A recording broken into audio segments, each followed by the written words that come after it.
अस्सलाम वालेकुम ख़वातीन हज़रात, देखते हैं हस्बे हाल। मैं हूं आपका मेज़बान जुनैद सलीम और मेरे साथ शामिल है नाजिया और हम सबको बहुत अजीज़ अजीज़ी।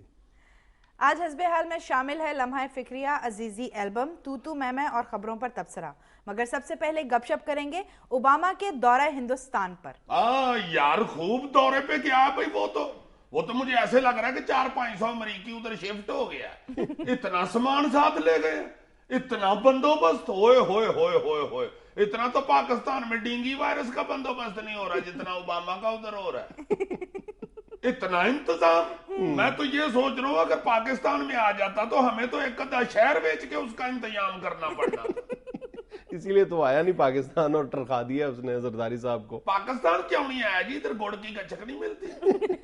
जाहिर है अब ये बात इंडिया को कबूल नहीं है कि अमेरिकी सदर हिंदुस्तान के दौरे पे आए और वो लाजमी तौर पर पाकिस्तान का दौरा करे।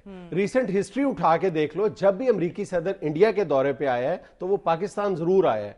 ये बिल क्लिंटन जब इस खित्ते के दौरे पे आया था तो उस वक्त मुशर्रफ साहब ने ताजा ताजा तख्ता उल्टा था नवाज शरीफ साहब का, लेकिन उसके बावजूद और उस पर बहुत ज्यादा दबाव था कि वो पाकिस्तान का दौरा अगर करेंगे तो ये तासुर मिलेगा जैसे अमेरिकन एडमिनिस्ट्रेशन जो है वो 12 अक्टूबर के इकदाम की हमायत करती है। लेकिन इसके बावजूद ना चाहते हुए भी क्लिंटन साहब आए थे, खा वो 5 घंटे के लिए आए थे, लेकिन वो पाकिस्तान आए थे। उसके बाद बुश साहब ने भी जब दौरा किया इंडिया का, उसको भी पाकिस्तान आना पड़ा था। लेकिन इन्होंने इस वक्त अमेरिकन एडमिनिस्ट्रेशन पर इंडिया का इतना दबाव था कि वो इस वक्त पाकिस्तान का दौरा नहीं करेंगे। नहीं, जब ये वो आया था हुश साहब, उसने तो इधर क्रिकेट भी खेली थी। बुश हुश बुश क्या यार, बुश नाम है। अच्छा हाँ बुश, मैं कह रहा हूँ जो होता है हुश वो है। और ये तुम देखो कि उन्होंने अपनी मसरूफियात का आगाज जो किया है वो बंबई के ताज होटल से किया है, जहां पे उन्होंने खिताब किया है जो बंबई हमलों के विक्टिम्स थे उनसे खिताब किया है। और उसमें उन्होंने एक बहुत वाजे और सख्त लबो लहजे में बात कही है। उन्होंने कहा है कि मेरा यहाँ पर आना और होटल ताज में क़याम करना ये बंबई हमला आवरों के लिए वाजे और सख्त पैगाम है जो उन्हें समझ लेना चाहिए। अब जाहिर है कि हिंदुस्तान एक अरसे से बंबई हमले के हवाले से हम पर इल्जाम तराशी कर रहा है, हालांकि आज तक वो किसी अदालत में कहीं पर भी उसका रत्ती बराबर भी पाकिस्तान पर अपना ये इल्जाम साबित नहीं कर सका। लेकिन वो मुसलसल इल्जाम तराशी कर रहा है और पूरी दुनिया का मीडिया ये समझ रहा है कि इसका ओबामा साहब का इशारा किसकी तरफ है।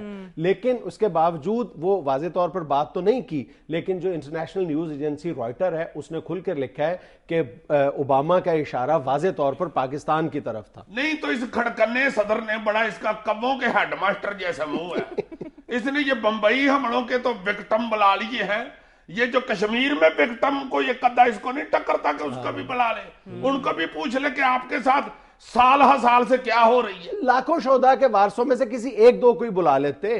और तुम ये देखो कि इंडियन मीडिया इस जो अलामती मैसेज था इस पर भी खुश नजर नहीं आया। आज वो सारा दिन बैठकर चीखते रहे कि ओबामा को इससे ज्यादा सख्त लबो लहजा इख्तियार करना चाहिए था और पाकिस्तान का नाम लेकर और जो बैंड ऑर्गेनाइजेशंस हैं उनकी बाय नेम मजम्मत करनी चाहिए थी। बहुत अच्छी। और कश्मीर के जुल्मों की तरफ किसी का ध्यान नहीं है। ये व्हाइट हाउस के टीवी पे जब कश्मीर के जुल्म आते हैं तो उस पर डबियां आ जाती है। यार इससे भी ज्यादा तशवीशनाक बात कल न्यूयॉर्क टाइम्स में शाया हुई है, जिसमें यह कहा गया है कि ओबामा के दौरा हिंदुस्तान का मरकजी नुक्ता यह है कि कोल्ड स्टार्ट के लिए ओबामा की हमायत हासिल की जाए। कोल्ड स्टार्ट पता है क्या है? ये कोल्ड स्टार्ट एक ऐसी इस्तिलाह है जो बंबई हमलों के बाद इस्तेमाल हो रही है, जिसके तहत एक ऐसी रैपिड एक्शन फोर्स बनाना मकसूद है जिसको ये इख्तियार हासिल होगा कि वो दहशतगर्दी की किसी भी कार्रवाई के बाद पाकिस्तान में दाखिल होकर कार्रवाई कर सकेगी। सर ये वही चीज है जो 9/11 के बाद अमेरिका में शुरू हुई थी, हॉट परस्यूट के नाम से। हाँ, इसे इंडिया के हवाले से हॉट परसूट कहा जा सकता है। अच्छा। तुम ये जितने अमरीकी सदूर है इस खित्ते के जब भी दौरे करते हैं तो वो एक बैलेंसिंग एक्ट हमेशा इसका ख्याल रखते हैं कि हिंदुस्तान और पाकिस्तान दोनों को एक ही वक्त में मुतमिन और खुश रखा जा सके। लेकिन इस दफा अमेरिकन एडमिनिस्ट्रेशन ने इसकी भी ज्यादा मेरा ख्याल कोई जरूरत महसूस नहीं की, इसकी तकलीफ भी गवारा नहीं की। सिर्फ एक जरदारी साहब को एक फोन करने की जहमत की है ओबामा साहब ने, जिसमें उन्होंने अगले साल पाकिस्तान के दौरे की हामी भी नहीं भरी, दबे लफ्जों में कहा है कि मेरी ख्वाहिश है कि मैं अगले साल पाकिस्तान आऊंगा। यार मैं माफी चाहता हूं, अगर वो वड्डे करने वाला इधर आ भी जाता तो उधर तो उस पे 9 अरब रुपया रोज लगा रहे हैं, तो जरदारी साहब ने तो उसके आगे भरे हुए टिंडे पका के रख देने थे और साथ कहना था 1 मिनट जरा इंतजार करना, रहमान मलिक रोटियां लेने गया।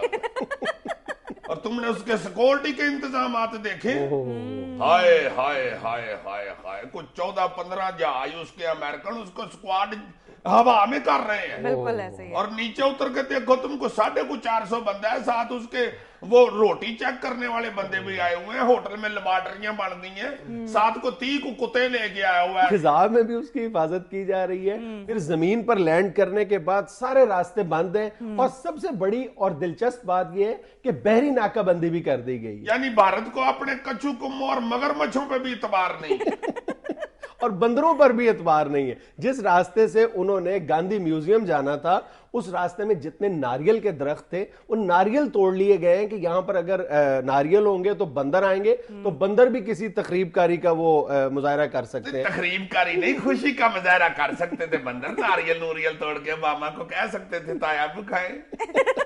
अच्छा, इस दौरे के हवाले से एक बहुत दिलचस्प इंकशाफ भी हो गया है ओबामा साहब के लिए। वो ये है कि ये जो बहुत लोग, पूरी दुनिया समझती थी कि ओबामा साहब बहुत अच्छे ऑरेटर हैं, बड़े जबरदस्त मुकर्रर हैं, तो आज हिंदुस्तान टाइम्स ने एक बड़ा दिलचस्प इंकशाफ किया है। उसने लिखा है कि जितनी भी इनकी शोरा आफाक किस्म की तकरीरें हैं, वो सारी इस प्रॉम्प्टर का करिश्मा है, यानी वो पढ़ के तकरीर करते हैं लेकिन इसका पता नहीं चलने देते वो। यार मैंने तुम्हें पहले दिन ही इसका मुंह देख कर नहीं था कह दिया इसकी अंग्रेजी ठीक नहीं है।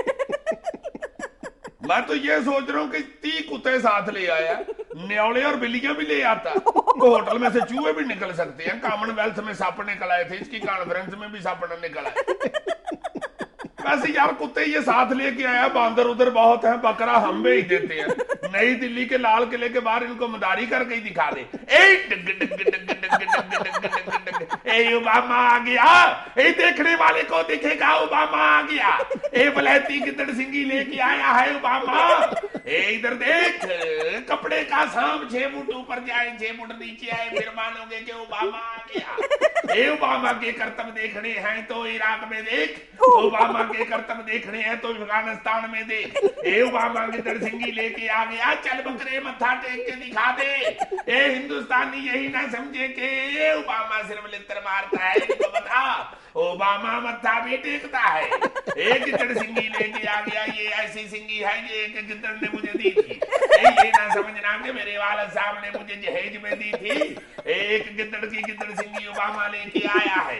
ए बांदर चल सौरे जाके दिखा, ए चीना पे आ जांदा है ते सौरे पे आ जांदा है, चीना पे आ जांदा है ते सौरे पे आ जांदा है। ए चल कुत्ते आगे आ जा, ये मेरा कुत्ता है यानी कि डॉग, ए पिस्तौल चला के दिखा ताकि पता चले तू अमेरिकी डॉग ही है। ए डीओजी डॉग चल पिस्तौल चला के दिखाए, घोड़ा दबा और मुंह से वौ वौ कर, इसमें अब गोलियां नहीं हैं, इस कोल्टी बड़ी सख्त है, इधर मैं 7 गोलियां नहीं लेके आया, चल मेरे मेजबान को राजी कर दे। ए बांदर आगे आ जा, इंडिया वाले गाना लगा देंगे, काला श्या काला मेरा काला है दिलदार गोरे अनुपरा करो, उस पे बांदर मेरा नाच के दिखाएगा। ए सबकी खैर हो, मदारी देखने वालों की खैर हो, ए 100 रुपया और एक बुक काटा लेके आ जाओ, ओबामा का इधर आने का बड़ा खर्चा हो गया है। ये 450 बंदा साथ लेके आना कोई छोटी बात नहीं है। ए 100 का नोट दे दो ओबामा को, ओबामा ने वापस भी जाना है। ये देखो तुम्हारे लिए कितनी मेहनत की है, मशल को भी तंदूर से महीने की छुट्टी लेके दी। ये दे दो 100 रुपया, ये सबकी खैर होगी, भला हो जाएगा, 100 का नोट दे दो। यार मेरी बात सुनो, तुम जो मर्जी कहते रहो, ये एक बहरहाल रियलिटी है, फैक्ट है ये कि इस वक्त इंडिया अमेरिका के लिए बहुत अहमियत इख्तियार कर चुका है, बहुत ज्यादा इंपॉर्टेंस है उसकी। और इसकी कोई खास वजह सर? इस वक्त जो दोनों मुल्कों के दरमियान मुज़ाकरात हो रहे हैं, उसमें जो अमेरिकन कंपनीज की इंडिया के अंदर आउटसोर्सिंग हो रही है, वो बुनियादी एजेंडे में शामिल है। तकरीबन एक अंदाजे के मुताबिक इस वक्त अमेरिका के अंदर बेरोजगारी जो बढ़ रही है, उसकी एक बड़ी वजह यह है कि बहुत सारी अमेरिकन कंपनीज की आउटसोर्सिंग, यानी उनके जो मैन्युफैक्चरिंग यूनिट्स हैं वो इंडिया मुंतकिल हो चुके हैं चीप लेबर की वजह से।